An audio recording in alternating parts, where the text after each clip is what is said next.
Recognitions by Julius Evola. Chapter 8. The Tarantula's Bite. Story has it that in the land of an ancient civilization far from Europe, an American expedition, bemoaning the poor combativity of the native inhabitants who had been recruited for work, believed a suitable means could be found for spurring them on. The Americans doubled the hourly pay. Failure.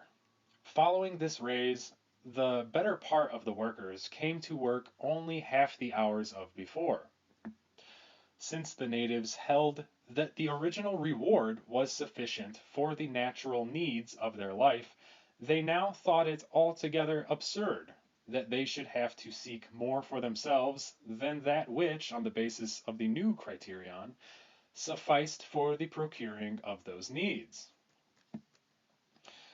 This is the antithesis of what we have recently begun to call Stakhanovism.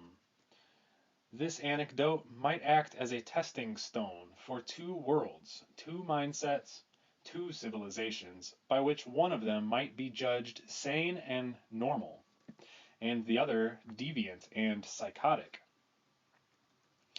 In referring to a non-European mentality, let no one adduce any commonplaces here regarding the inertia and the indolence of these races as compared with the active and dynamic Western ones. In this, as in other spheres, such objections have no raison d'etre. It suffices to detach oneself a moment from modern civilization to perceive also in us, in the West, the same conceptions of life, the same attitude, the same esteem of lucre and of work. Before the advent in Europe of what has officially and significantly been called the mercantile economy, significantly because one knows in what account the traditional social hierarchy held the merchant and the lender of money, out of which modern capitalism would rapidly develop. It was the fundamental criterion of economy that exterior goods must be subject to a certain measure, that the pursuit of wealth should be excused and licit only as it served to guarantee a subsistence corresponding to one's state. Subsistence economy counted as the normal economy. This was also the Thomistic conception and later on even the Lutheran conception. It was essential that the single individual recognized that he belonged to a given group, that there existed determinate a fixed or limited framework within which he might develop his possibilities, realize his vocation, tend toward a partial, specific perfection. The same thing held in the ancient corporative ethics, wherein the values of personality and quality were emphasized, and wherein, in any case, the quantity of work was ever a function of a determinate level of natural needs. In general, the concept of progress in those times was applied to an essentially interior plane. It did not indicate leaving one's station to seek lucre and to multiply the quantity of one's work in order to reach an exterior economic and social position which did not belong to one.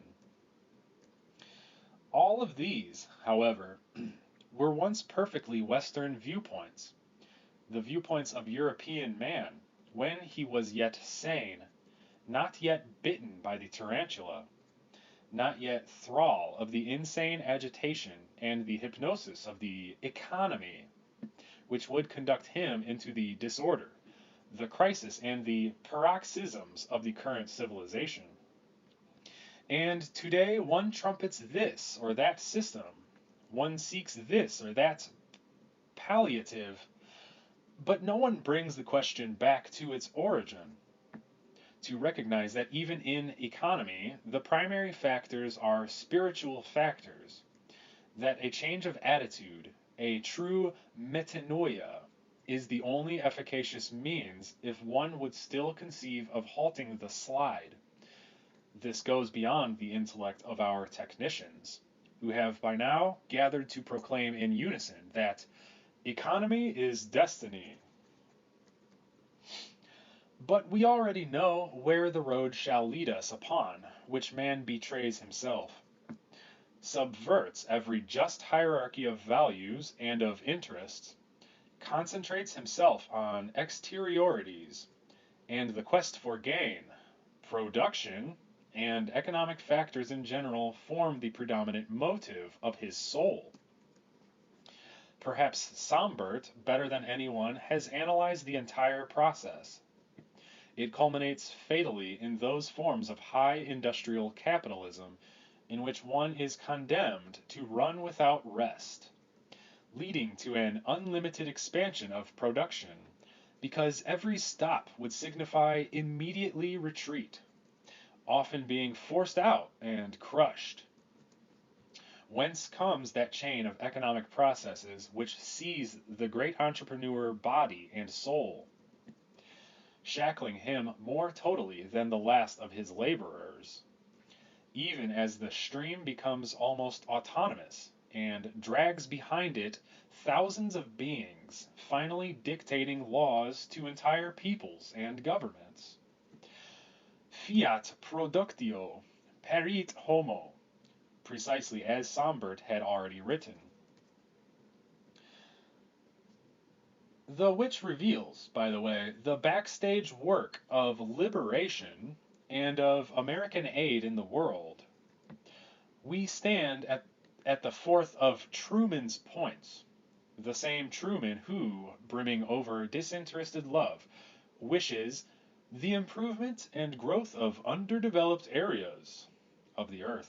In other words, carrying to its term the new barbaric invasions, the brutalization in economic trivia, even of those countries which, by a happy confluence of circumstances, are yet preserved from the bite of the tarantula, are yet preserved in a traditional tenor of life, are yet withheld from the economic and productive exploitation which carries us to the bitter end of every possibility for man, for nature.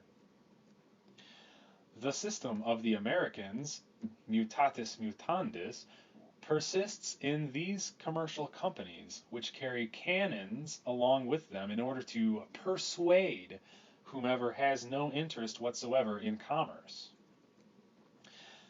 That ethic epitomized in the principle abstine et substine was a Western one.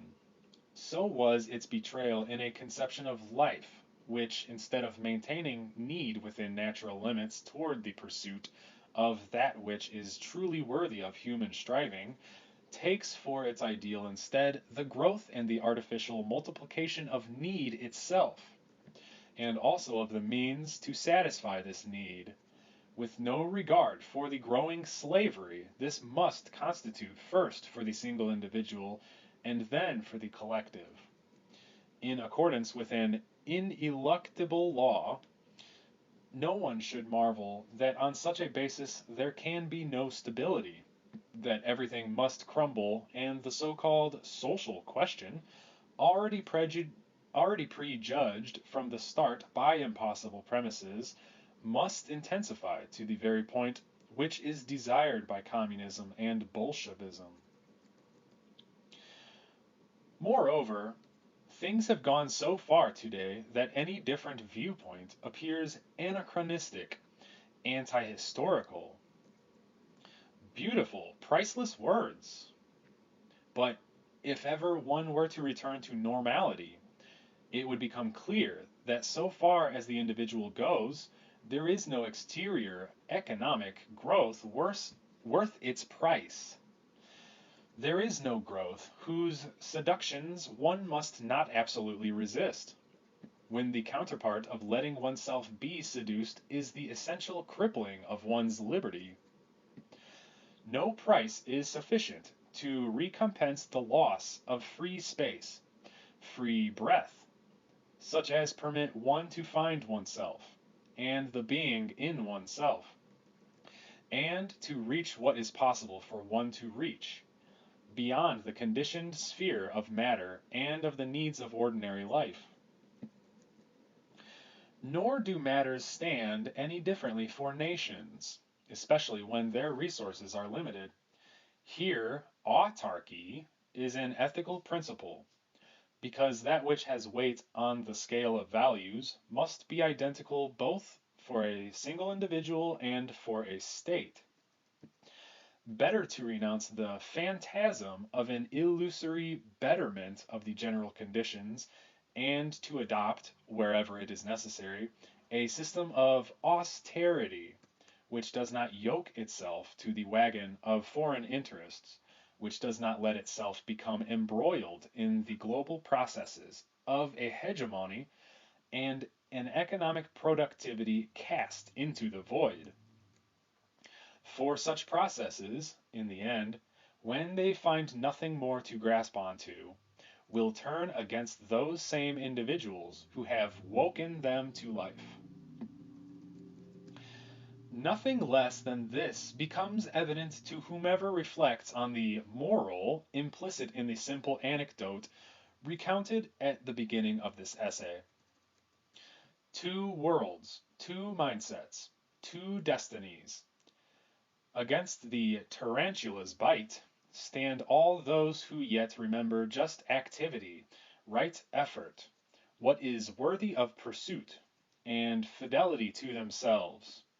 Only they are the realizers, the beings who truly stand on their feet.